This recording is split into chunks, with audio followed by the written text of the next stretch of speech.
4 പേർ ഒരു തളർവാദ രോഗിയെ എടുത്തുകൊണ്ടുവന്നു. ജനക്കൂട്ട നിമിത്തം അവൻ്റെ അടുത്തെത്താൻ അവർക്ക് കഴിഞ്ഞില്ല. അതിനാൽ അവർ ഇരുന്ന സ്ഥലത്തിൻ്റെ മേൽക്കൂര പൊളിച്ച് തളർവാദ രോഗിയെ അവർ കിടക്കയോടെ താഴോട്ടിറക്കി. അവരുടെ വിശ്വാസം കണ്ട് യേശു തളർവാദ രോഗിയോട് പറഞ്ഞു, മകനെ, നിന്റെ പാപങ്ങൾ ക്ഷമിക്കപ്പെട്ടിരിക്കുന്നു.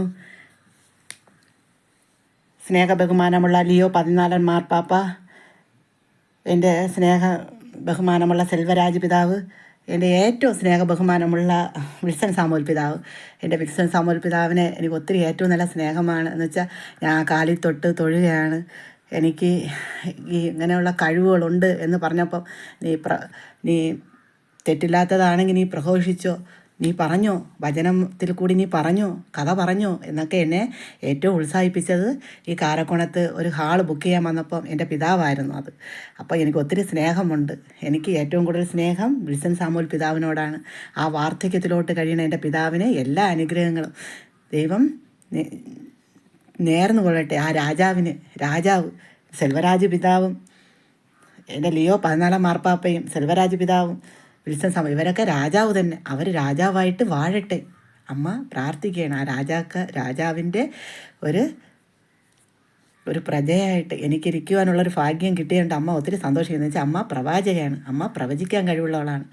ആ ഒരു ഭാഗ്യം അമ്മയ്ക്ക് ഇവരെ അത് വൈദികർ വഴി പ്രോത്സാഹിപ്പിച്ച് കൊണ്ടുവന്ന ആ ഒരു കഴിവ് അമ്മയ്ക്ക് ഒരു കഴിവുമില്ല. അമ്മ പഠിച്ചിട്ടുണ്ടോ? ഇല്ല, അമ്മ പഠിച്ചിട്ടില്ല. പഠിച്ചവരൊക്കെ ഒരുപാട് ഉണ്ടായിരുന്നിട്ടും അമ്മയിൽ കൂടിയാണ് ദൈവം ഈ കഴിവെല്ലാം കൊണ്ടുവന്നത്. ഒരു കുഷ്ഠരോഗിയായ അമ്മയിൽ കൂടിയാണ് ഈ കഴിവെല്ലാം ദൈവം കൊണ്ടുവന്നത്. അമ്മയെ ഓരോന്നിനും ദൈവം ഒരുക്കിയായിരുന്നു. ആരെ കൂടി ഒരുക്കിയായിരുന്നു? വൈദികർ കൂടി ഒരുക്കിയായിരുന്നു. മക്കളെ, വചനം എറിഞ്ഞു തന്ന് വൈദികർ കൂടി ഒരുക്കിയായിരുന്നു. അല്ല സ്നേഹം തന്നിട്ടാണോ? ഇല്ല, വൈദികർ കൂടി അവിടെ പിടിച്ചുകൊണ്ടിരുത്തിയിട്ട് ഓരോ ദിവസത്തെ വചനം വഴിയാണ് അമ്മയെ ഒരുക്കിയായിരുന്നു.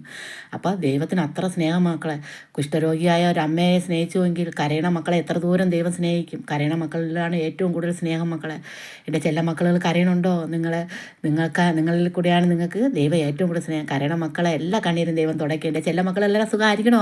ഹാപ്പി ആയിരിക്കണോ? എൻ്റെ ചെല്ലങ്ങളെല്ലാം സന്തോഷമായിരിക്കണം. നിങ്ങളെല്ലാം സന്തോഷവും ഹാപ്പി ആയിട്ടിരിക്കണം. എൻ്റെ ചെല്ല മക്കളുകൾ എല്ലാ രോഗങ്ങളും മാറ്റും, കണ്ണീരുകളെല്ലാം തുടയ്ക്കും, എല്ലാ വിഷമങ്ങളും മാറും, കടബാധ്യതകൾ മാറും, രോഗങ്ങൾ മാറും, നിങ്ങളെ ക്ഷീണങ്ങൾ മാറും, തലവേദന മാറും. നിങ്ങൾക്ക് ഗൾഫിരിക്കുന്ന മക്കൾക്ക് ജോലികൾ കിട്ടും. എൻ്റെ ചെല്ല മക്കളെല്ലാം സന്തോഷമായിരിക്കണം. എല്ലാ മക്കളും എന്ത് ചെയ്യണം? കരുണയുടെ സഹായം അമ്മയ്ക്ക് ചെയ്യണം. എല്ലാ മക്കൾക്ക് വേണ്ടി അമ്മ പ്രാർത്ഥിക്കും. അമ്മ പ്രാർത്ഥിച്ച് എന്ത് ചെയ്യും? അത് നടക്കും. ഇവിടെ ഒരു തളർവാദ രോഗിയെ അമ്മ പ്രവചിച്ച് സുഖം കൊടുത്തു മക്കളെ. അതുപോലെ ഞാനും ഒരു വൈദികനുമായിട്ട്, എന്ന് വെച്ചാൽ എൻ്റെ മകൻ യേശുവുമായിട്ടാണ് നമ്മൾ പോയി സുഖം കൊടുത്തത്. അതുകൊണ്ട് അമ്മ വരും, യേശുവിനെയും കൊണ്ട് വരും. എൻ്റെ മക്കളുടെ അടുത്തെല്ലാം വരും, ദേശമെങ്ങും വരും. എൻ്റെ ചെല്ല മക്കളുടെ അടുത്തെല്ലാം വന്ന് എല്ലാവർക്കും എല്ലാ സുഖവും ഞാൻ തരും, എല്ലാ അനുഗ്രഹവും തരും. നിങ്ങൾക്ക് എല്ലാ അനുഗ്രഹവും നന്മയെല്ലാം ഞാൻ തരും. ഞാൻ നിങ്ങൾക്ക് വേണ്ടി പ്രാർത്ഥിക്കണം. എൻ്റെ സ്വരം കേൾക്കുന്ന എല്ലാ മക്കളും സന്തോഷമായിട്ടിരിക്കണം. കുടുംബജീവിതം നിങ്ങളെല്ലാം സന്തോഷം.